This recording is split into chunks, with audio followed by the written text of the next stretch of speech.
ഇനിയും പിടിതരാതെ പഞ്ചാരക്കൊല്ലിയിൽ ഭീതി പടർത്തി നരഭോജി കടുവ.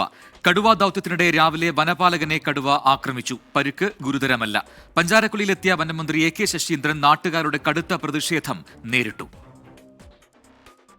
സർവ്വസന്നാഹങ്ങളുമായി ദൌത്യസംഘം കാത്തിരുന്നിട്ടും കടുവ കുടുങ്ങിയില്ല.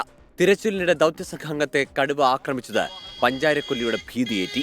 കടുവ ചാടിയപ്പോൾ തടഞ്ഞ ഫോറസ്റ്റ് ബീറ്റ് ഓഫീസർ ജയസൂര്യയുടെ കൈക്ക് പരുക്കേറ്റു.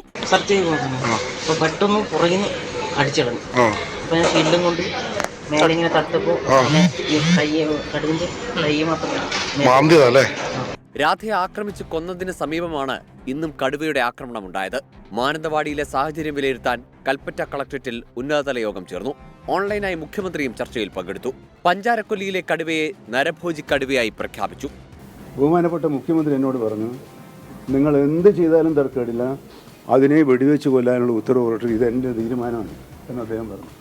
തുടർച്ചയായി അക്രമം കാണിക്കുന്ന വന്യമൃഗങ്ങളെ ഡിസാസ്റ്റർ മാനേജ്മെൻറ്റിൻ്റെ വകുപ്പ് ഉപയോഗിച്ച് വെടിവെക്കാനുള്ള ഉത്തരവ് പുറപ്പെടുവിക്കാൻ സാധിക്കുമെന്ന ഉപദേശം കൂടി കിട്ടിയപ്പോൾ പിന്നാലെ പഞ്ചാരക്കൊല്ലിയിൽ രാധയുടെ വീട്ടിൽ സന്ദർശനത്തിനെത്തിയ AK ശശീന്ദ്രന് കടുത്ത പ്രതിഷേധം നേരിടേണ്ടി വന്നു.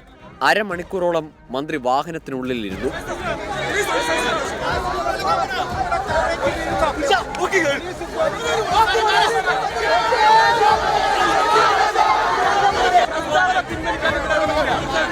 രാധയുടെ കുടുംബത്തെ സന്ദർശിച്ച AK ശശീന്ദ്രൻ മകൻ അനിലിന് വനംവകുപ്പിൽ താൽക്കാലിക നിയമനത്തിനുള്ള ഉത്തരവ് കൈമാറി.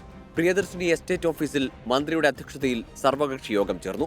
കടുവാ ദൗത്യത്തിനായി കുങ്കിയാനകളെയും തെർമൽ വാൻ അടക്കമുള്ള സംവിധാനങ്ങളും പഞ്ചാരക്കൊല്ലിയിൽ എത്തിയിട്ടുണ്ട്.